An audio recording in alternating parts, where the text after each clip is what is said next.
And this portion of the show being brought to you by cookinpellets.com, your number one source for quality wood pellets for all your pellet-driven cookers. You visit cookinpellets.com. That's COOKIN, cookinpellets.com for more information or purchase.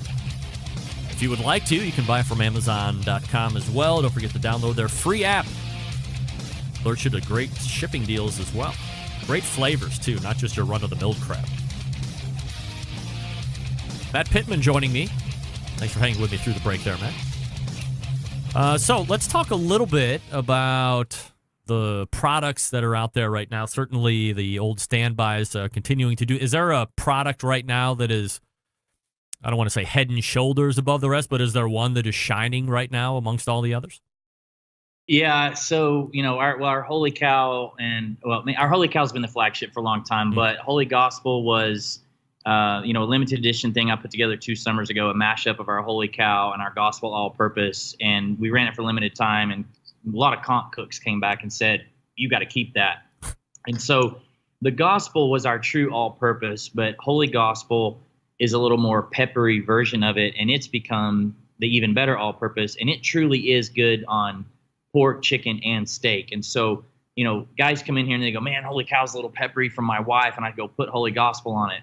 Or my buddy Jack Arnold, who you've had on, he only puts that on all his, Snake River stuff he cooks. And so Holy Gospel is like good on anything. And it's just, I can't keep it. And so we're selling it in these, huge boxes for people. And that's the number one thing on the shelf. So when people want a sample, I say, here, try this. So that thing is on fire. And we've, now sitting here in the store, I'm looking up at our wall, and I don't know a lot of barbecue brands that are running 14 T-shirts and 25 hats at once. So most of it's on meatchurch.com. There's a few of them that are being shot right now that aren't out. You can only get in here.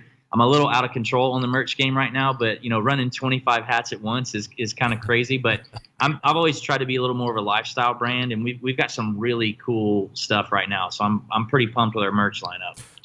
When does too many options become too many options?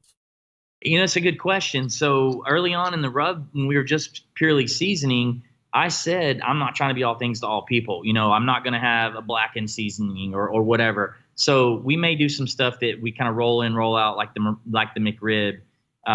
So, I don't know. But the thing about the store that's different, we got more storage space, and, obviously we sell online, and that's what fuels our business. But I thought, I've got more room in here. I've got this gorgeous wall, so you can kind of see the shiplap behind me. This wood is 100 years old. Wow. On the other wall, it's darker, and all the shirts are displayed. Someone they point to a shirt and say, hey, I want that in X size, and we go in the back and get it. So I thought, you know what, I'm going to deck this place out in a ton of merch. It'll sell eventually. So some of this is kind of a test, like we'll see what doesn't go well. But I sat in here and reordered at the beginning of last week and was kind of shocked that I had to reorder at least half of my shirts. So it's doing really well. Do you have a partner or a shirt manufacturer that's like in town, or are you using somebody across the internet? I've got a couple. So I've got 2 shirt partners and 3 hat companies, one of which is myself. I'm not really a hat company, but I do some of it direct. So all the creative, and I've said this before, all the creative for Meat Church comes from me. The names, the illustrations, the art. So usually I don't have the ability to actually illustrate it. Someone has to do that for me. But there are some shirts. One of my companies does come up with some ideas, and I make some tweaks. But most of it kind of comes from me. So all of them are in Texas, except one is out of state. Is the Shih Tzu not? Is that your deal? No, I bought that shirt at Five Below. That shirt's epic. Five Below. Oh, that's where everything great is, in Five Below, no doubt about it. The other rub that I wanted to ask you about is the honey bacon rub. So that started out as limited edition, but I have yet to see it get yanked. Yeah, it did, and then we brought it back. So we ran that in August, and it truly was going to be a limited edition because people thought we were joking with Holy Gospel. And we did pull it in October, and then we actually ended up bringing it back at Black Friday. Same thing due to customer demand. And so we already have a bacon rub, and it sells way more than our bacon rub. So we thought about sunsetting the bacon rub. But there's people that buy it in bulk for other product. There's a guy that makes deep fried peanuts, and he buys it 100 pounds at a time. And so we still have it now, but that may be one that we kind of let go away for a while potentially. Do you have a percentage of how many food purveyors or restaurants are buying your stuff versus just the backyard folks? Yeah, no, I don't know what the percentage is, but there are pretty solid amount of restaurants around the country that use us. Some give us menu play, some don't. There's some that use us in products, like I mentioned with the peanuts. But I mean, we've got quite a few restaurants, and they're not barbecue. Well, there are barbecue restaurants, but there are high-end steak restaurants that use our stuff. There's a very well-known pizza establishment here in Dallas Fort Worth that does. So that's kind of cool to go in somewhere and see your name on a menu. Matt Pittman joining me here on the show. Quickly looking through the Instagram stuff here and see if there's anything that I want to throw out at you. Do you want to take some of these questions real quick and see what we come up with? And you still want to hit me with a restaurant thing, you can, but that's your call. Oh, yeah. Okay. So we already answered the honey bacon rub. Wrap or no wrap for brisket? Foil and or peach paper? Yeah, in Texas, you wrap with butcher paper. I taught a class this past weekend, and I always tell the difference. I always say, look, there's multiple ways to go on this journey, and I talk about the pros and cons of foil and paper. But for me personally, it's always paper. Is there a meat heaven? I think I'm sitting in it. Yeah, right. What's the secret to your silky hair? Well, a lot of conditioner. So I've already washed it twice today. Washed it just before I ran up here to the shop to take this. So it's a little shorter than it used to be, but I can't let people down. Who was your first mentor starting out in the business? Jamie Gear, Jambo Pitts. I had a Jambo right off the bat, and when I was on Barbecue Pitmasters, Jamie took me to his restaurant and let me cook for an entire day, no holds barred. Guys won a bunch of episodes and is an amazing cook. So, I always tell people that Jamie's my mentor. Outside of barbecue meats, what are your favorite sides? Favorite sides outside of barbecue meats? Yeah. Oh, man. I mean, geez. So we're running this potato salad right now. It's like a loaded baked potato that has a bunch of sour cream in it that it's way better than the barbecue. So that's probably my favorite. But jalapeno poppers, most time I barbecue, I make jalapeno poppers, and I put either our honey hog or our D's nuts in the cream cheese of the jalapenos before I wrap it with bacon, and that can be beat. No doubt. Matt Pittman breaking it down here from Meat Church, meatchurch.com, the website.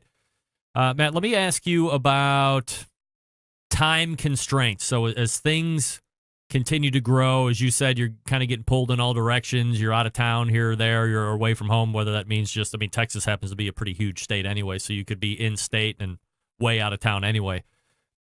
What kind of time demands are you contending with? Like, are you getting approached by people to say, hey, let's go into business together, or we got this great opportunity we'd love for you to kind of buy into or take a look at or just cook for? Like, what kind of cool opportunities might be getting presented to you because of the success of Meat Church? I will say that that's probably my biggest problem. Every day, I get emails on really cool opportunities. I got a guy emailed me yesterday about wanting to put an event together, and I'm fully booked through, I don't know, midsummer with some fall stuff booked as well. Like with my classes, I try not to book in the fall. I only book a month or two out because of the family. Like, I'm not a company of 100 people.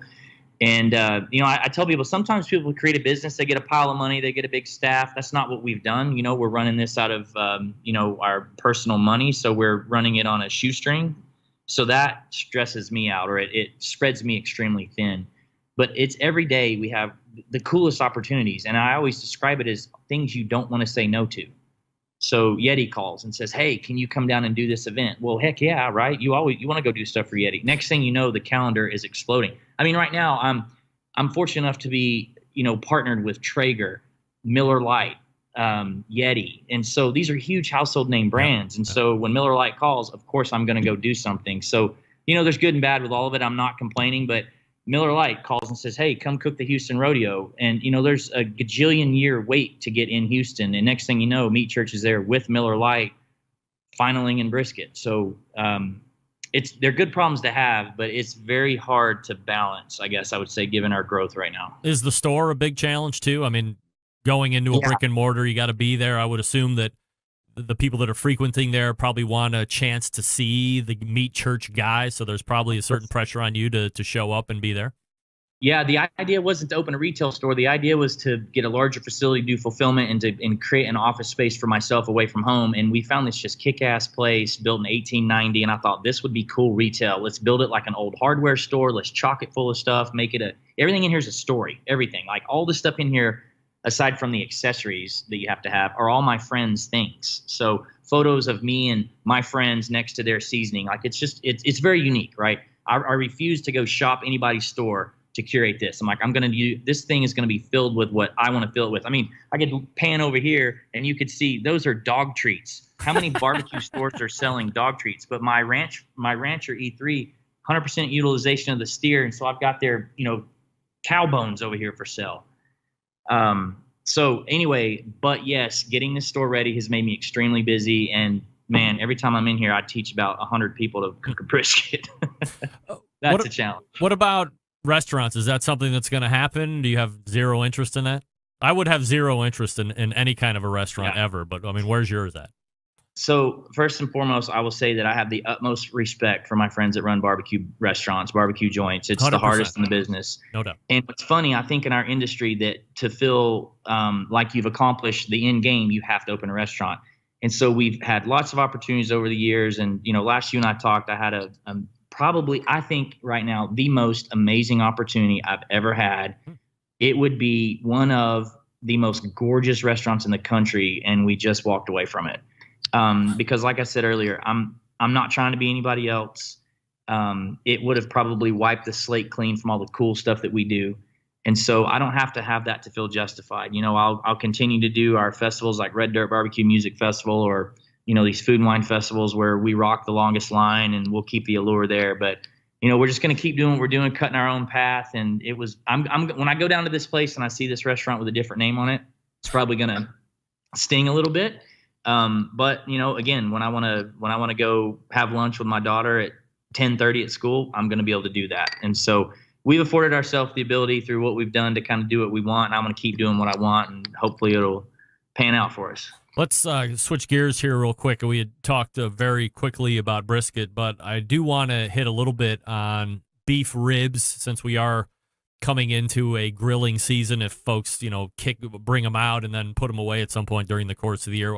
We cook all year long here in the Rock and Roll Hall of Fame city, of course, but beef ribs are obviously continuing to be one of the top things that everybody wants to cook and master. So when it comes to the big plate ribs, what are your recommendations?